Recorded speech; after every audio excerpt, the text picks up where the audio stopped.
Olá, professora Mariana, professora de Sociologia e Filosofia, dando continuidade aos nossos estudos de Sociologia. Hoje nós vamos continuar vendo Emily Durkheim. Se você não viu o vídeo anterior, eu recomendo que você pause esse vídeo e volte lá, porque eu contextualizei aí quem foi Durkheim e o fato social, que é uma das suas teorias. Então recomendo que você vá lá para saber um pouquinho mais quem é esse grande nome, da sociologia, porque ele é tão importante. E hoje nós vamos continuar falando mais um pouquinho de sua teoria. Vamos falar sobre a divisão social do trabalho. Então, para a gente começar falando sobre a divisão social do trabalho, é importante a gente ter em mente algumas ideias. A coesão social seria o grau de integração da sociedade. A gente sabe que na sociedade, somos muito diferentes. Cada um teve uma educação, uma família, tem crenças, valores, religiões. E como que a gente consegue lidar com isso? Como que a gente consegue viver, Como que a sociedade funciona com tantas individualidades?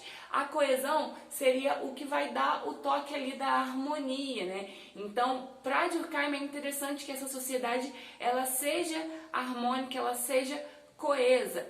A anomia, sem inomia, regra, então seria a ausência de regra na sociedade, pode ser prejudicial para a mesma, porque aí vai ser uma sociedade que vai ter conflitos constantes. Então, para ele, quanto maior esse grau de interação, de integração, quanto maior a coesão, melhor. E aí a gente tem a divisão social do trabalho. A divisão social do trabalho vai ser o que vai impulsionar o desenvolvimento das sociedades. Então, a divisão social do trabalho ela vai ser muito importante para a gente entender aí como que essa sociedade funciona, que sociedade é essa e como que essas individualidades funcionam dentro dessa sociedade. A divisão social do trabalho também vai estar pensando na questão da especialização das funções. Como assim? Na sociedade que a gente vive hoje, a gente tem várias funções, A gente tem várias profissões e todas elas são importantes para a gente entender a sociedade. Então a gente precisa entender dentro dessa divisão como que se dá essa questão de especialização, enfim, essa questão de divisão, Porque as profissões, as funções, elas vão ser individuais, Mas elas também vão ser interdependentes, elas vão depender uma das outras. E aí a gente passa para a solidariedade social. Solidariedade aqui não tem a conotação que geralmente, a gente está acostumado com uma conotação mais cristã, de ser bonzinho, de fazer o bem. Então não é nesse sentido. Solidariedade aqui para Durkheim seria os laços que unem o indivíduo à coletividade. Como assim? Então a solidariedade é aqui como aquilo que faz com que os indivíduos se mantenham coesos, se mantenham unidos. E aí ele vai dar dois tipos de sociedades. As sociedades com solidariedade mecânica e as sociedades com solidariedade orgânica. As sociedades com solidariedade mecânica, a gente parte do pressuposto que nessa sociedade a gente vai ter as mesmas noções, os mesmos valores, a gente vai ter funções individuais muito semelhantes. A divisão social do trabalho, ela vai se dar de uma maneira muito mais simples. E aí, um exemplo bobinho para a gente entender um pouquinho. Uma torcida de futebol. Todo mundo ali tá torcendo pro mesmo time, tá cantando a mesma música, tá, enfim, vestindo a mesma camisa. Então, todo mundo com um pensamento muito parecido. Uma sociedade com solidariedade, mecânica, é só a gente pensar no mecanismo, uma coisa, que tende a repetir, e aí, essas sociedades, Durkheim vai analisar com as sociedades pré-modernas ou sociedades tribais. Eu gosto de utilizar o termo pré-modernas porque eu acho que é um termo que não é pejorativo, porque não quer dizer que veio antes da modernidade, que é atrasado, algo do tipo. Então eu prefiro usar esse termo, mas aí a gente pode ver sociedades, por exemplo, tribais, indígenas, que todo mundo tem ali a mesma noção, o mesmo valor, segue a mesma linha de pensamento. Os trabalhos geralmente, as funções, elas vão se dar por meio de uma divisão muito simples. Então, assim, geralmente é por gênero e idade, então a mulher, né, faz tal serviço, o homem tal serviço, então a gente não tem uma divisão muito complexa.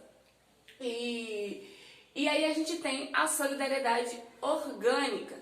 Solidariedade orgânica, a gente vai ter os interesses e as consciências individuais. Então, nesse caso, a gente tem uma sociedade com uma individualidade acentuada. Cada um pensando por si, a gente vai ter aí diferentes e diversas religiões, modos de educação, modos de se entrar no mercado de trabalho, né?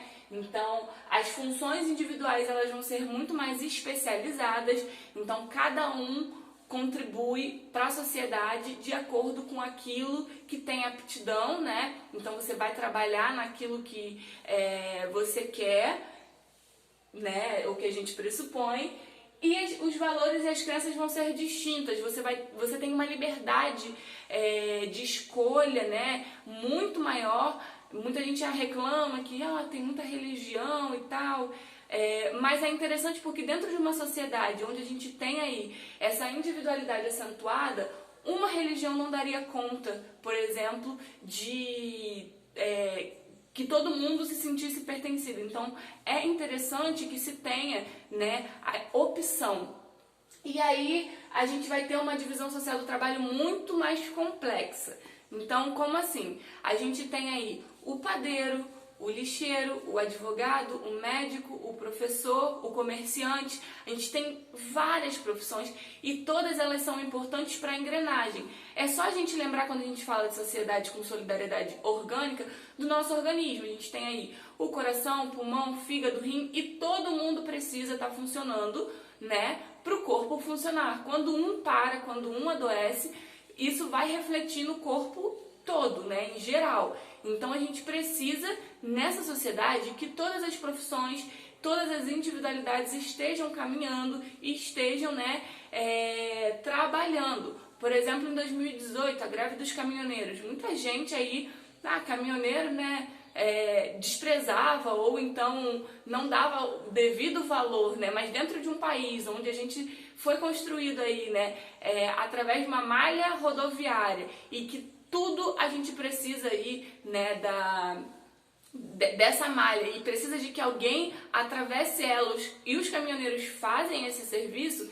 Então eles levam a gasolina, eles levam os produtos, eles levam as mercadorias. Então quando eles param, a gente vai ter um boom na sociedade, né? E aí começa aquele desespero, os preços do mercado aumentam, o preço das coisas aumenta absurdamente, a gasolina não começa a chegar e aí, enfim, tem um caos social ali, né? Uma anomia que vai fazer com que essa coesão ela não esteja presente. Então cria-se uma desarmonia. Então, por isso que para Durkheim, nessa sociedade com solidariedade orgânica, né, apesar das funções serem individuais, todas elas precisam estar funcionando para que a gente tenha uma coesão social, né, para que a sociedade ela esteja cada vez mais harmônica. Se ficou alguma dúvida, os comentários estão aí para isso, críticas e sugestões também. Compartilhe esse vídeo para chegar a mais pessoas. Se inscreva no canal e ative o sininho de notificações para toda vez que chegar vídeo novo você receber. No Instagram eu tenho um quadro, uma série do IGTV que eu falo sobre filosofia e sociologia no dia a dia. Me acompanha por lá, @amarianacoelho. E também na descrição tem o link do PicPay, caso você queira doar qualquer quantia para ajudar na melhora do canal. Então é isso, um beijo e até a próxima!